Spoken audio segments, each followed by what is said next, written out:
Chapter 5: Telepathy and Autistic Savants.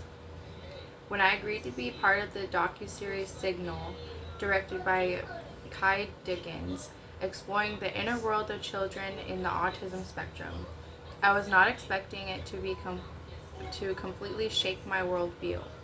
My job was to examine the brain activity of autistic children that reportedly displayed telepathic abilities. It was hoped that this preliminary testing would help us decide if the topic was worth exploring further. I had always prided myself on being open-minded and accepting of the unexplained, but this project revealed my own limitations and areas for growth. Apparently, I had subconsciously believed that most psychic abilities were simply enhanced intuition, resulting in slight or better than chance predictive abilities. I wasn't sure what to do when I was faced with clear and direct evidence of flawless mind reading. My friend and colleague Dr. Diane Powell, who recommended me for the project, had been studying savant abilities in autistic individuals for over a decade. A savant skill is any kind of special talent that was not learned in traditional manner. You might think of this scene in Rain Man where Dustin Hoffman's character Raymond Babbitt knows the exact number of toothpicks spilled on the floor without counting them. These types of skills are rare and generally only seen in certain people with neurodivergent disorders, such as autism. Currently, there are 5 commonly recognized categories of savant skills that include art, music, memory, calendar calculation, and mathematical calculation. Dr. Powell's research has included reports of telepathic abilities in non-vocal autistic children from all over the world. In the same way that some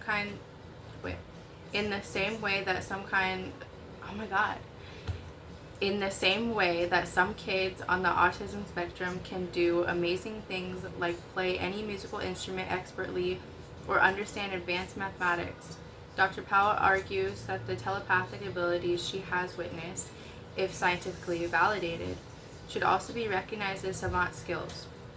For this to happen, mainstream science would need to acknowledge that telepathy exists in the general population and that some autistic individuals have exceptional capability in this area. This does not seem likely to happen. When I first became involved in the project directed by Kai, I had limited exposure to telepathy and even less exposure to kids with reported telepathic abilities. I wasn't at all sure what to expect or how this was going to go. I was familiar with research looking at some people's ability to see or know things they shouldn't be able to see or know, but quite frankly, most of the results are less than awe-inspiring. There are statistically significant, but not that impressive. For example, recall the Zener card experiment discussed in Chapter 4. As a reminder, this is a common ESP test that involves using a special deck of 25 cards with the 5 different symbols on them. There are 5 cards in each design of the deck. The person being tested can either predict the next card or be turned over to a sender and can look at the card while the other person attempts to read it from the sender's mind and the receiver's telepathically. In a test like this, where there is 20% chance of getting the correct answer by simply guessing, which is 1 in 5, most psychics doing these tests score between 25 and 30%, which is good. A few will score as high as 40 or 50% correct, which is amazing. What I witnessed with kids in the docuseries pilot was 100% accuracy with a variety of tests, some of which were far more difficult than the exercise described above. This was positively unheard of, and I was determined to understand what was going on. The first child I worked with on this project was Elisa, a non-vocal 13-year-old girl on the autism spectrum. Having never met her, my initial curiosity was how she was going to respond to all the people, cameras, and general commotion present at the film shoot. People on the spectrum are often highly sensitive to sensory stimuli and can become overwhelmed by new environments or changes in their routine. Kai and her production team had spent time with Elisa and her family the night before and kept talking about what a joy she was to be around. They were not wrong. She smiled almost the entire time and would sometimes just break out in spontaneous laughter. Her names and some other This is a note. Names and some other identifying information in this chapter have been changed to protect the privacy of families involved in the research. But anyways, her happiness was contagious and made you want to be with her. Elisa was accompanied by her mother, father, and cousin, who all exuded warmth and love. It was easy to see where Elisa got her temperament. I discovered that Elisa had just started communicating with letterboard a few months prior to the film shoot. A letterboard, sometimes called communication board, is simply a tablet with the letters of the alphabet and numbers from 0 to 9 on them. Some non-vocal people with autism can use this device to communicate by pointing to the letters, spelling words, or using simple phrases. Dr. Powell and Kai had conducted 1 or 2 Zoom meetings with the family prior to this in-person meeting and had a good sense of Elisa's abilities. I, on the other hand, had no clue what she could do. The team decided we would begin with some simple tests with Elisa and her mother, Maria, the person with whom she has telepathic contact. Because there was already a lot of stimulation, we thought it was best to wait on the EEG part of the study. The idea was to let everyone get comfortable and introduce some of the telepathy tests in a more relaxed format. Before the test experiment began, Kai and her camera team moved through room to room, removing any reflective surfaces and covering the TV. They seemed to be taking extraordinary measures to minimize the possibility of any cheating. I was observing from another room, watching on a video monitor. First, Dr. Powell fitted Elisa with a specially designed blindfold with extra foam around the sides to prevent any possibility of seeing anything. Dr. Powell then opened her iPad to a random number generator application. After selecting a range of numbers, this app randomly chooses one with that range. They decided to begin with a 3-digit number. Dr. Powell selected the range from 100 to 999 and hit the start button. Nearly instantaneously, the screen displayed the number 698. Dr. Powell angled the screen away from Elisa and showed the number to Maria. The turning of the iPad screen was an extra precaution. After Maria saw the number, Dr. Powell closed the iPad and removed Elisa's blindfold. At this point, Maria placed one finger on Elisa's forehead. Immediately, Elisa began pointing to numbers on the letterboard. 6, then 9, then 8. My jaw hit the floor. I have witnessed many interesting and amazing things in my life, but I had never seen anything like this. The skeptical part of my brain didn't know what to do. Having observed the whole process, I could not see any way that cheating was involved. In fact, Elisa seemed to have absolutely no interest in the arrangement of the task, and she had on a blindfold, and the iPad was angled away from her, and no words were spoken during the experiment. They repeated the experiment, but this time Kai placed a solid black 2x5 piece of foam core between Elisa and Maria. The number this time was 956. Once again, after showing Maria the number, Dr. Powell closed the iPad, removed the foam board and blindfold, and Maria placed her index finger on Elisa's forehead. Elisa pointed to the board, 956. Dr. Powell proceeded. Let's increase the random number to 4 digits. She changed the range on the random number generator from 1,000 to 9,999 and hit the button. The number that showed up was 4,089. I calculated the odds. With the 4-digit number, there was a 1 in 9,000 chance that Elisa could guess the number correctly. And she did, except she didn't seem to be guessing. She knew the number, just like she knew the other numbers without seeing them or hearing them. She appeared to be receiving the information straight from her mother's mind. By now, my heart was pounding. Dr. Powell, on the other hand, was completely calm, as if nothing particularly interesting was happening.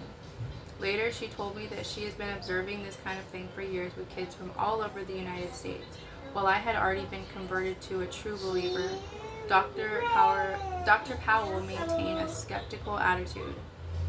Despite the impressive results, she indicated that we really needed a much more controlled testing environment before this could be considered proof of telepathy.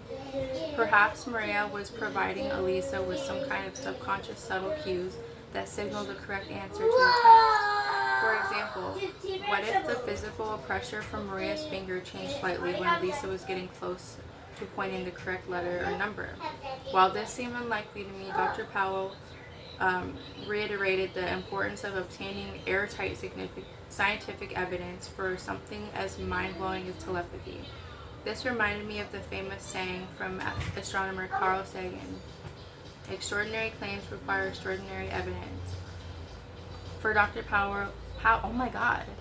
For Dr. Powell, Elisa's demonstration was part of a much larger scientific experiment. Stand up. After several more trials with the number generator, the team switched to vocabulary flashcards. Each card showed an image and its name. Some of the cards were Spanish, Elisa's primary language, and some were in English.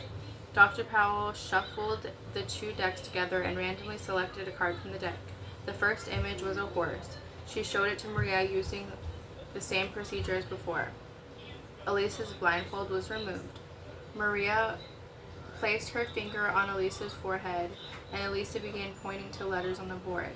The first letter she pointed to was a C. On the sidelines, I was heartbroken. She was getting it wrong. I wondered what had happened. She continued, ABALLO, which is caballo. Suddenly my college Spanish came back to me. Caballo is horse in Spanish.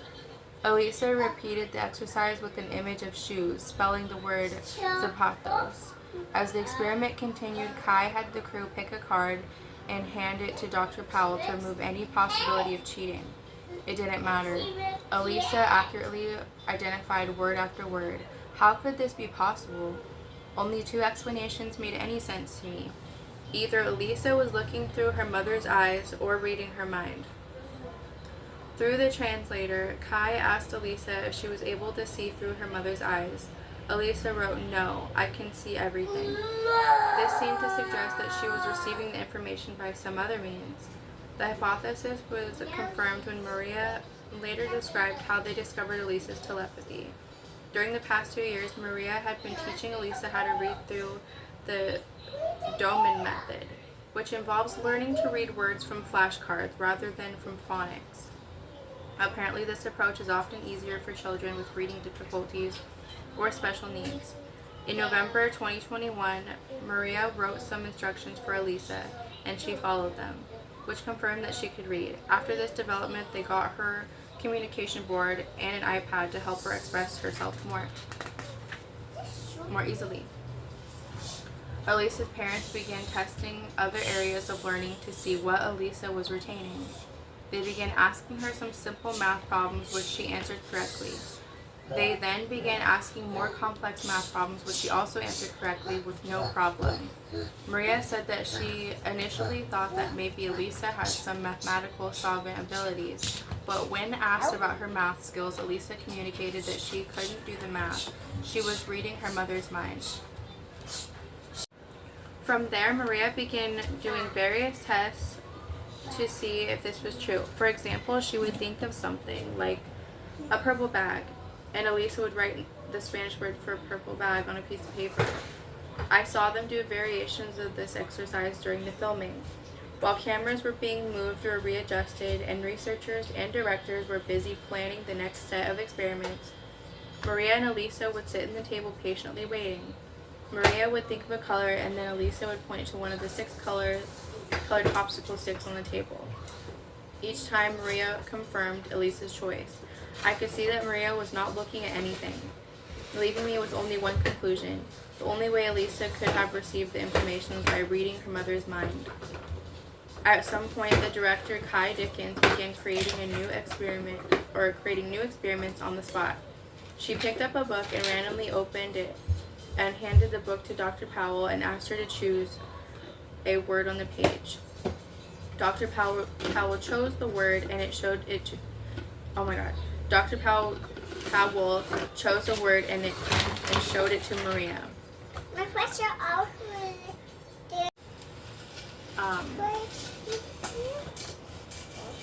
Dr. Powell chose a word and showed it to Maria. Elisa had on the blindfold. As soon as the blindfold was removed and Maria put her finger on Elisa's head, Elisa immediately and correctly spelled out the word on her board. Even if it was in English, which neither Elisa nor her mother spoke any English at all. Being the curious, questioning kind of people we were, Kai, Dr. Powell, and I started asking Elisa to try the telepathy games in new and different ways. Could she read her father's mind? What would happen if Maria didn't touch Elisa's forehead? What if they were in separate rooms? We tested all these variations and more and found in some interesting limitations to Elisa's ability. Oh my god. We tested all of these variations and found some interesting limitations to Elisa's abilities. To maintain her 100% accuracy, the test had to be with Maria, and Maria had to make physical contact with Elisa. When Elisa tried with her father, she was only partially accurate, and only when they were in physical contact. While this may seem odd on the surface, Dr. Powell told us that reports of telepathic communication seems to be the strongest and most consistent between people that spend a lot of time together engaged in some activities. For some individuals, physical contact seems to help them access the ability. On an intuitive level, this makes sense. We are better at communicating with the mind of someone that we have an intimate relationship with. The closer the emotional connection, the better the physical connection. This idea has been examined by simultaneously recording brainwave activity between twins, couples, and friends to determine if their minds are somehow connected and if the degree of emotional connection makes a difference. The first known study of this kind was conducted by a pair of ophthalmologists.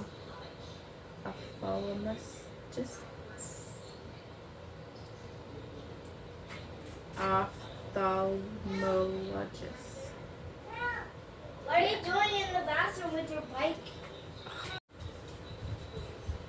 In 1965, at the University of Philadelphia, the researchers were monitoring the EEG activity of identical twins who were in separate rooms.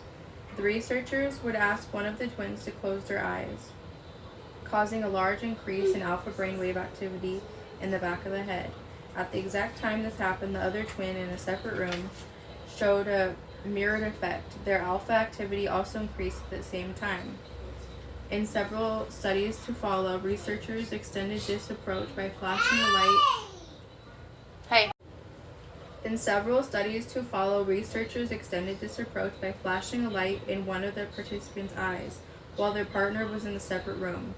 This type of study is clever because the brain consistently reacts to novel stimulus with a burst of activity in the visual processing centers of the brain. Similar to the alpha brainwave study, when one of the pair was exposed to flashing lights, the brainwaves of their partner would respond in a similar manner, as if they were also seeing a burst of light. Getting a bit closer to addressing our specific question, researchers at Edinburgh University conducted a rather elaborate study to examine the impact of emotional connection on telepathic bonding.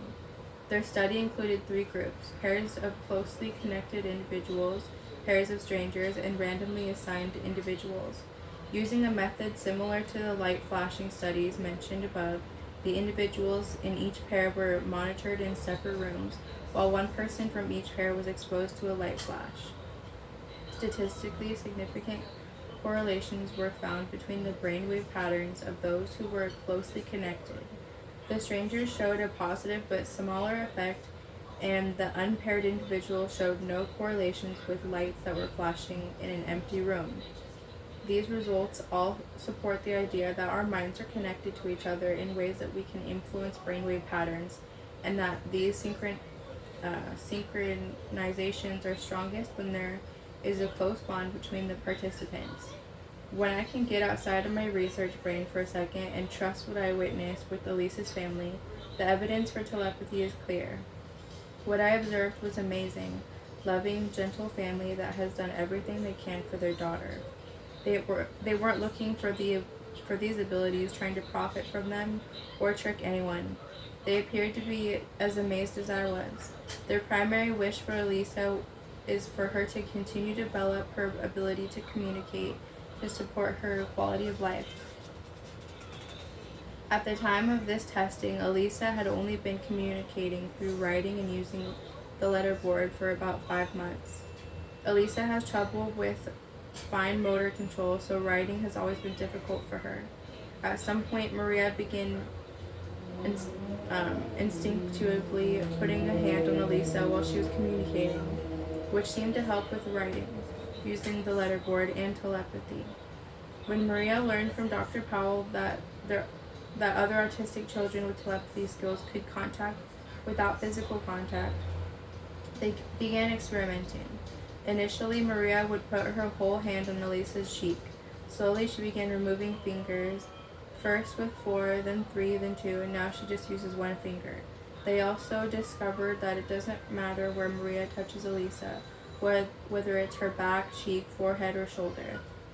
Elisa is now sometimes able to read her mother without touch, but it is inconsistent. How does she do this? How can Elisa so clearly and accurately see what's in her mother's mind, while the rest of us are mediocre at these kinds of telepathy tests? This was my main question, and I hope to answer it by taking a peek at her brainwave activity while she was engaging in telepathy with her mom. After the first round of testing and filming, we took a lunch break to give everyone a chance to relax, visit, and rest for the afternoon. We decided to repeat. Oh, baby. After the first round of testing and filming, we took a lunch break to give everyone a chance to relax, visit, and rest for the afternoon. We decided to repeat some of the tests from earlier in the day, this time while collecting 19-channel EEG recordings of both Elisa and Maria at the same time.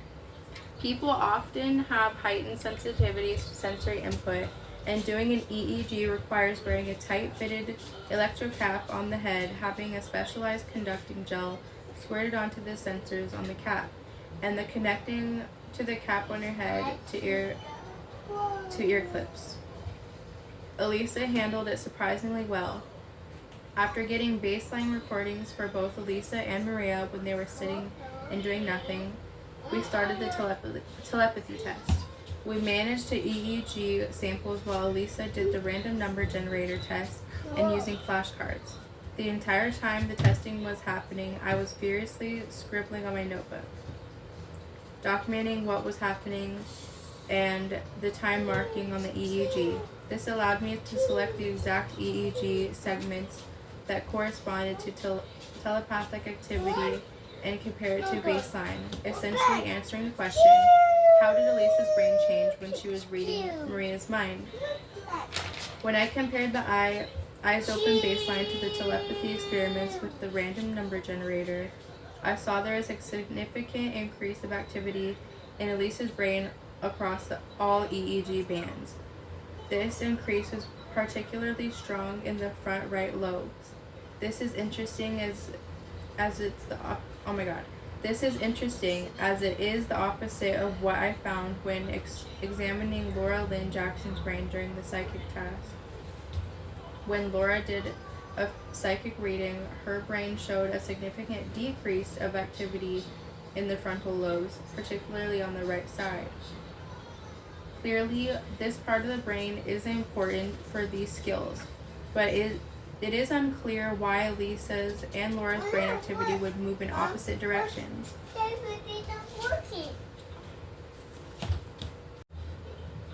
We might be able to gain a better understanding by considering the function of the right frontal lobe, and the demands of the physical skills examined. First, it is important to note that Elisa and Laura were doing different tasks when their brainwaves were recorded. Elisa was engaging in telepathy, which is the ability to transmit or receive information between minds, while Laura was using clairvoyance, the ability to gain information about a person or object through extrasensory perception. It seems like these abilities are related yet not identical. Consequently, we cannot be sure that the difference in results were related to anything except that they were engaged in different tasks. For a completely different comparison, we would need a scenario in which both people were doing the same type of psychic activity in the exact same way. Unfortunately, this is generally not possible, as each psychic seems to have a particular set of skills and particular way of doing things that works for them, but may not necessarily work for others. Even though Elisa and Laura were doing slightly different tasks, it is curious that both of their recordings showed significant changes in the same part of the brain, the front right lobe. Given the function of the frontal lobes, this seems like an important finding. We typically think of the frontal lobes of the brain as responsible for the most complex types of thinking. They become engaged when we are involved in analysis, planning, or some sort of decision making. The left frontal area is typically more involved in expressive language. This could be word-based thoughts, writing, or speaking. The right frontal area, the one where we are interested in, is more nonverbal and involved in more holistic understanding, as well as aspects of perspective taking and selecting among competing choices. In addition, the right frontal lobe has been specifically implicated in the ability to sustain attention. So why would Elisa's brain show increased activity in the region while Laura showed a decrease? Again, it is possible that the type of task involved is important.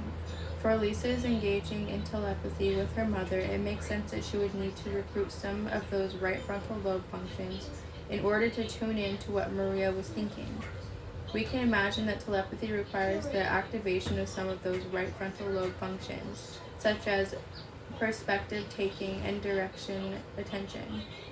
In essence, you need to be able to connect to what the other person is thinking while also screening out non-essential information. But couldn't the same be for Laura and her psychic reading? Maybe not. Perhaps Laura is tuning in to something bigger than an individual and her thoughts. Perhaps she's tapping into a field of universal information. If this is what is happening, it makes sense that Laura might need to relax her attention, opening up to allow access for more information. As I considered these findings, I became acutely aware that this was another instance in which there seemed to be a significant difference between the right and left hemispheres. Recall that nearly all of the mediums tested in Chapter 2 showed changes in the right frontal and parietal lobe. Perhaps this hemispheric asymmetry relates to a broader change in perspective that is often required for psi abilities. While much of the functioning of the two hemispheres is similarly and/or redundant, the left hemisphere has two distinct areas that are not generally present in the right side. The Broca's and Wernicke's areas, located in the front and rear of the left hemisphere of the brain, are critical to the expression and processing of language, respectively. This is important as language seems to be a central strategy for how humans define their sense of self.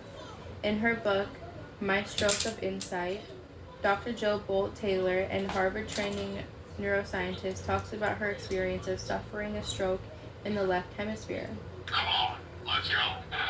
While she does not describe any mystical, transcendent, or psychic experiences, she does relate that the experience of losing language capability was extremely liberating. She was not constantly labeling, categorizing. In a 2015 interview with Dr. Bolt Taylor on the NPR radio program, TED Radio Hour, she hesitated when asked if she would prefer to live in the left or right hemisphere. She explained that there was such a sense of peace and openness when the left hemisphere was silent, that she has missed the feeling since regaining the function of her left hemisphere. The idea that the left hemisphere and its language functions complicate and potentially distort our experiences of the world is supported by research on meditation. When the left hemisphere is engaged in meditation, it tends to take the form of the narrative and mind wandering. This means that the person is talking to themselves in their mind and or creating a story about what they're seeing and experiencing. They're using language to explain and understand their situation. When the right side is activated during meditation, it describes as an experiential focus, an inhibition of cognitive elaboration in favor of more direct sensory experiences of the moment. Thus, quieting the left hemisphere might allow us to open an additional information. For psi abilities, this shift toward the right hemisphere and away from the left hemisphere, allowing more direct experience, may result in more accurate psi performance. There is evidence for this from a study conducted by Professor Alan Snyder in Australian National University. Snyder used transcranial magnetic stimulation to disrupt the activity of the left frontal lobe of 12 neurotypical research participants. For a short time after the stimulation, objects showed a significant improvement in their ability to guess the number of the dots flashed on the computer screen. Essentially, the shift to the right brain processing appeared to allow the participants to perceive nearly imperceptible information more accurately. This and the other data strongly suggest that the right hemisphere is connected to a broader spectrum of information, while the left hemisphere contains or limits the amount of information available to the conscious mind. We might think of the right hemisphere's processing as more associated with the subconscious mind, and the left hemisphere processing is the conscious mind. Summarizing this data from the lens of extraordinary abilities, we might predict that quieting the left hemisphere is a central theme in tuning in process of many psychic and mediums. In an interview with psychic medium Janine Kim, she offered a set of 6 tips to prepare for giving a psychic reading. The last of these steps was to quiet the mind and trust what you receive. I asked Angela Diane about her process, and she describes mediumship as getting out of the way and opening my intuition. This is a similar description to what occurs when we shift brain activation from the left hemisphere to the right. Janet Meyer told me that she would notice her monkey mind often running wild at the beginning of her meditation practice. She described keeping a pad of paper and pen nearby so she could quickly jot down the logical brain ideas and thoughts that were streaming through. This often allowed her to let go of the details and more fully tune into her higher self. With practice, this became less necessary, she said. I shared these left versus right hemisphere differences with Laura Lynn Jackson to see how they fit with her experience. She told me that she prefers to do psychic readings over the phone with her eyes closed.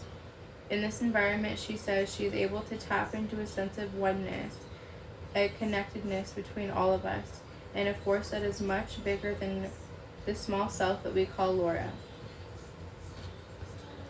When she talked about this process, it sounded as if she was able to release concepts of self and shift away from limitations created by the logical brain.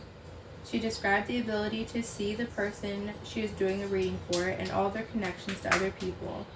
In this mental or etheric space, Laura can follow these energy cords to learn more about their relationships.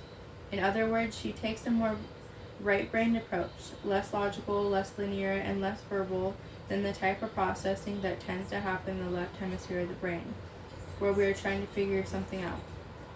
These interpretations of how Lisa's and Laura's brain work might suggest the psychic skill required not one specific mental shift, but a shifting in one's normal attention.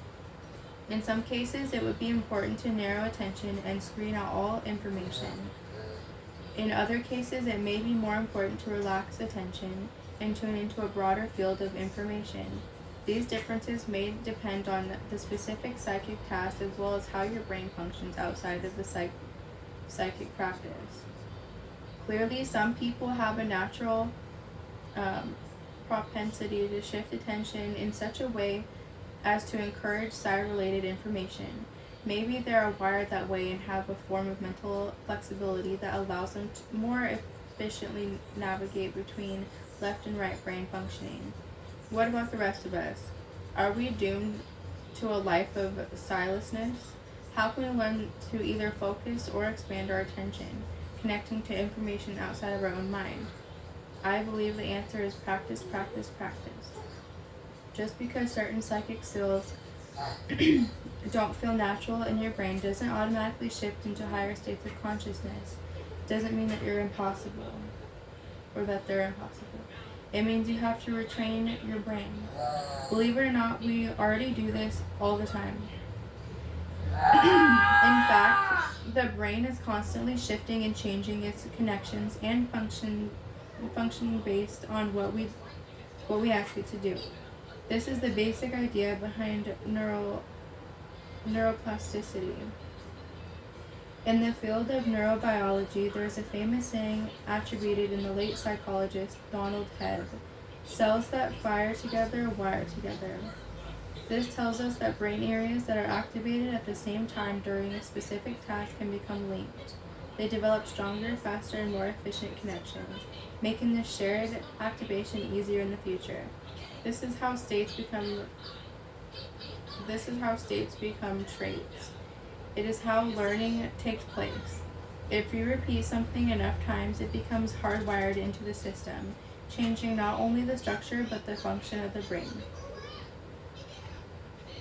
This process has been repeatedly demonstrated through brain imaging studies of meditation. Hundreds of articles from dozens of research labs have asked the question, what happens in the brain with consistent meditation practice? Turns out it depends on what kind of meditation you are doing. Different types of meditation impact the brain differently and consequently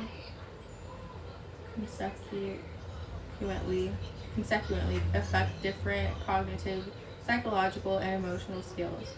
The brain changes in predictable ways based on what you ask it to do. In one large and complex study, researchers assigned participants one of 3 meditation groups, each teaching a different style. One group learned a focused style of meditation, other learned mindfulness, and third learned open heart practices. Each group practiced as their assigned meditation style for 3 months and completed a variety of tests before and after, including an MRI to determine if any parts of the brain changed in response to their meditation practice. After each 3-month cycle, the meditators would switch meditation styles. Over the course of 9 months, all participants trained in all 3 styles. When the researchers examined the data, what they found was that each style of meditation grew specific parts of the brain and affected special skills. The focused meditation resulted in growth in the prefrontal cortex and enhanced attention skills.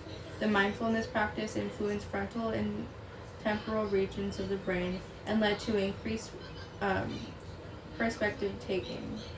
The open-hearted practice led to changes in the insula, a part of the brain involved in the experience of emotion and empathy, as well as increased scores on a scale measuring compassion.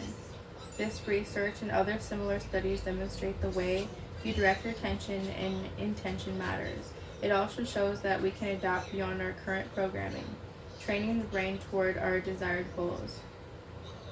In a recent interview with psychic medium Joanne Gerber, I asked her how she taught her students to get into the right mental state for psychic and mediumship readings. She replied, mostly meditation. This should not be surprising, as the connection between psi abilities and meditation has a long history in both Buddhist and yogic traditions. In these traditions dating back thousands of years, It was well known that you could gain special abilities through the practice of meditation and yoga. These abilities called siddhis, including psychokinesis. This one? There you go.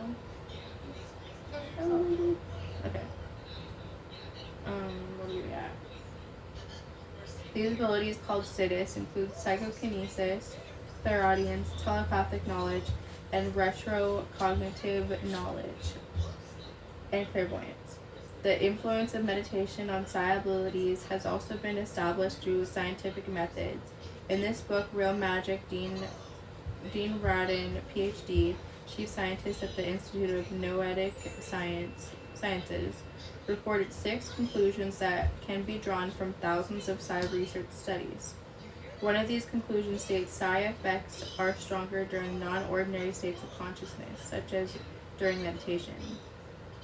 Here is a brief example of some of the research evidence. Researchers at the Institute of Noetic Science surveyed more than 1,000 meditators about their experiences with psi. The result indicated that approximately 75% indicated an increase. The results indicated that approximately 75% indicated an increase of meaningful synchronicities in their life, which they attributed to their meditation practice. Almost half reported sensing non-physical entities during meditation, and a third reported some kind of experience with clairvoyance or telepathy. Penberthy and colleagues compared a group of subjects who had signed up for a 2-week meditation retreat or course to those with little or no meditation experience. Comparisons between the groups revealed that the subjects reported a history of meditation practice and higher scores on the mindfulness scale, were the same subjects most likely to report a history of paranormal and psi beliefs and experiences. The meditation group also performed a significantly better on task, asking them to guess how many objects were in the jar that was displayed for only a brief time. A study published in the Journal of Scientific Exploration research explored whether participants could significantly influence the output of a random event generator. Random event generators are often devices that do exactly as their name implies. They generate random events, usually in the form of zeros or ones. With enough data points, you will expect there to be a 0 50% of the time and a 1 50% of the time. In psi experiences with REGs, the idea is to see if people can influence these ratios through the direct mental influence. Colesso and colleagues brought subjects into their office and assigned them to one of 2 groups. The first group was controlled condition.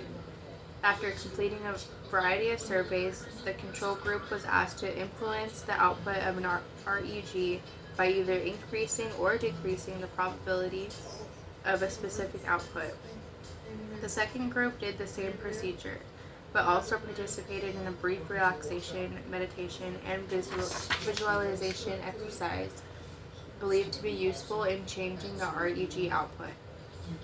Consistent with their hypotheses, the group that engaged in meditation prior to the experiment was statistically more successful in shifting the REG in the desired direction. If we compare the states of consciousness involved in psi versus our normal waking state, we see how meditation practice might serve as a mediator between the two.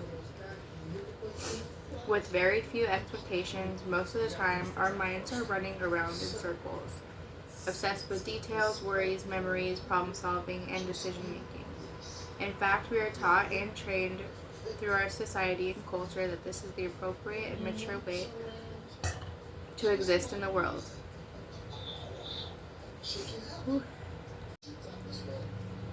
Unfortunately, this normal state is the antithesis of the psi conductive state of consciousness, which requires openness, creativity, relaxed attention, trust, and the ability to listen.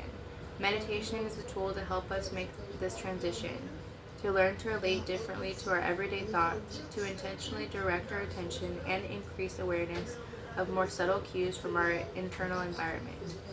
In my earlier book, called Meditation Interventions to Rewire the Brain, I defined meditation as a systematic mental training designed to challenge habits of attending, thinking, feeling, and perceiving. From this perspective, meditation is viewed as mental training. It is a skill building. It is practice. When you consistently meditate, you are increasing your mental flexibility and developing ability to navigate your internal landscape. As we saw above, the style of meditation you practice directly influences which part of the brain become engaged or disengaged, and which mental skills are influenced. It makes sense then that different styles may also influence specific psychic skills. Considering what we observed in the brains of both Elisa and Laura, it seems that it might be helpful to practice meditation skills that increase the right frontal lobe and or quiet down the left hemisphere. How you direct your attention and your intention during psychic states appears to be important to success. In the case studies above, we saw examples of both decreased and increased activation of right frontal lobe. This suggests that it is important to develop flexibility, and explore various forms of attention to discover what works best for you. The practices below can help with this skill development. This style of meditation involves the right frontal lobe and includes any approach that requires you to direct your attention to a single target, while minimizing any other thoughts. When the mind wanders, the task is then to become aware of the mind wandering and gently, patiently, and lovingly escort your attention back to the target. That's it.